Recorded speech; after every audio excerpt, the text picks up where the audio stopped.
Dear friends, what comes to your mind when you hear the expression daddy's hands or father's hands?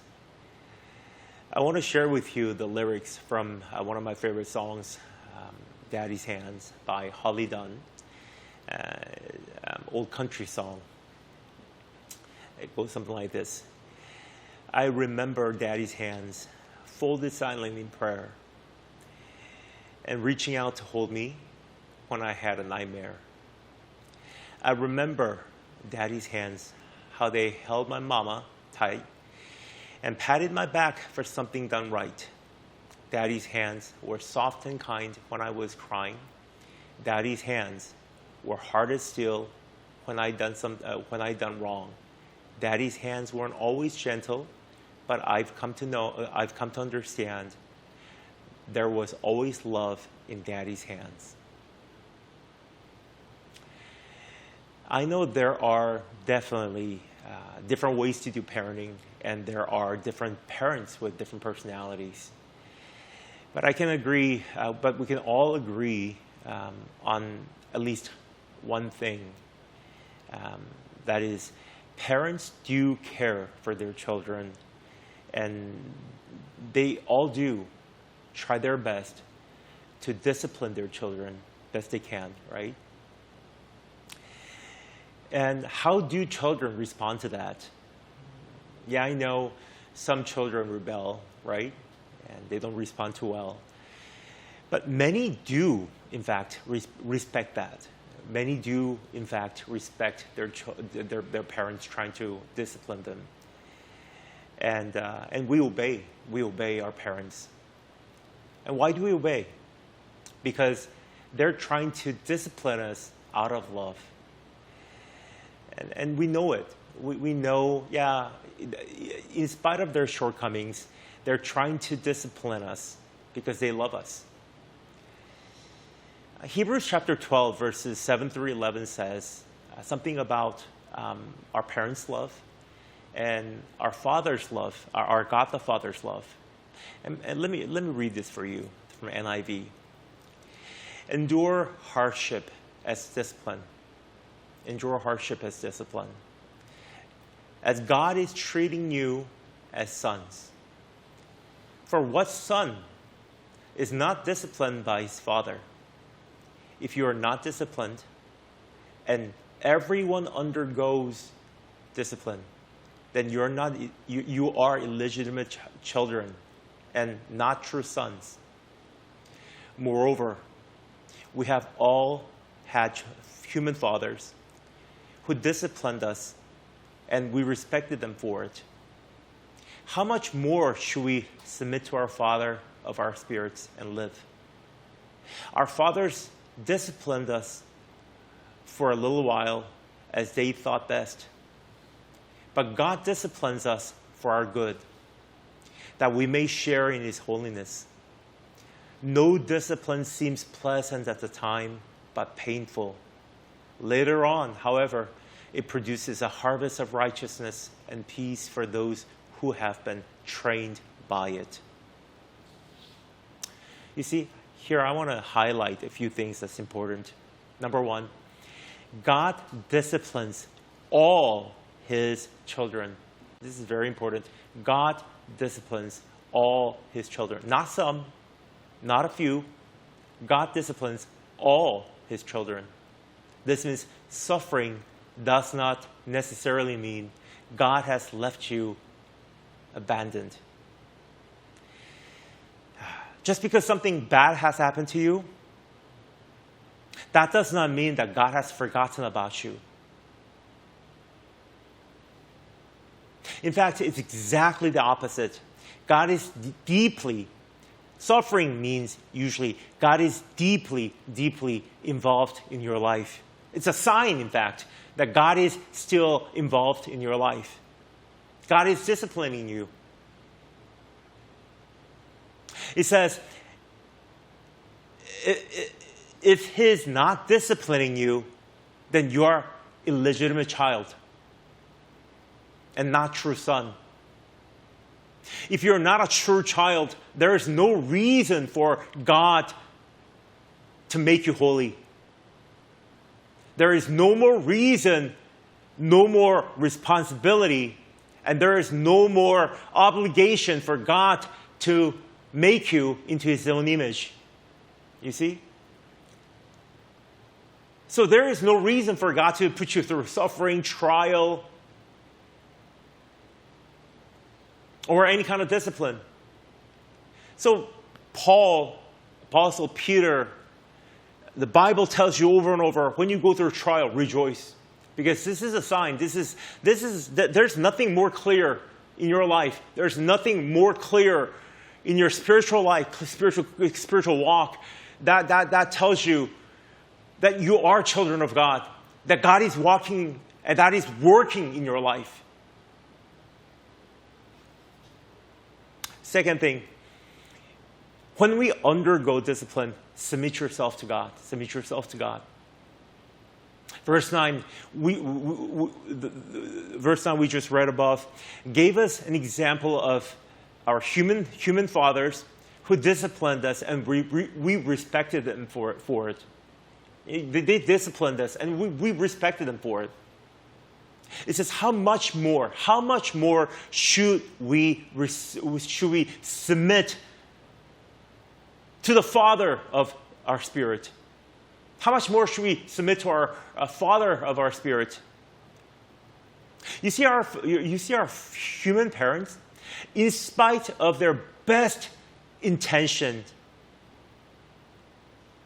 they might have their own shortcomings when it comes to disciplining us, right? Because they're humans. Simply because they're humans, they have shortcomings. They had their own weaknesses. Maybe sometimes their own emotions took over when they tried to discipline us, right? Maybe sometimes misunderstandings happened. They did not have a full understanding of the situation.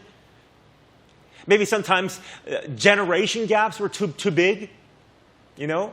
Maybe your parents were just way old-fashioned. Not, you know, something that you have done was not necessarily wrong, perhaps, but they were just too old-fashioned to understand it. And you felt misunderstood, perhaps. Or maybe sometimes our parents themselves were struggling with their own issues, own problems, own scars, maybe. Yet their intentions were good. They loved us, right? And we respected them for that. And we, you know, maybe not at the time, you know, because not any discipline is not pleasant at the time, just like it says in the Bible. But as we grow older, as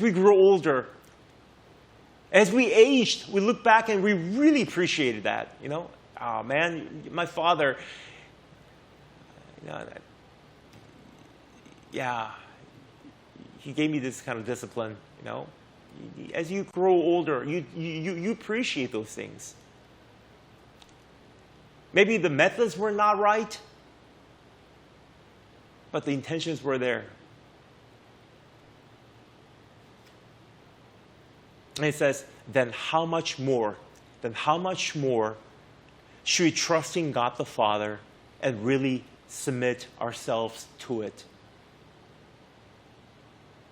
Because our Father, our God the Father, has perfect and pure intention for us. His intention is pure. He has perfect knowledge for us. He has perfect knowledge of our lives. Not partial knowledge. He has perfect knowledge of all our situations. He makes no mistakes with our lives. He understands us. He knows exactly how much we can handle, all the problems, he knows exactly how much discipline we can handle, how long we can handle, in fact. Then why not trust Him and really submit ourselves to Him?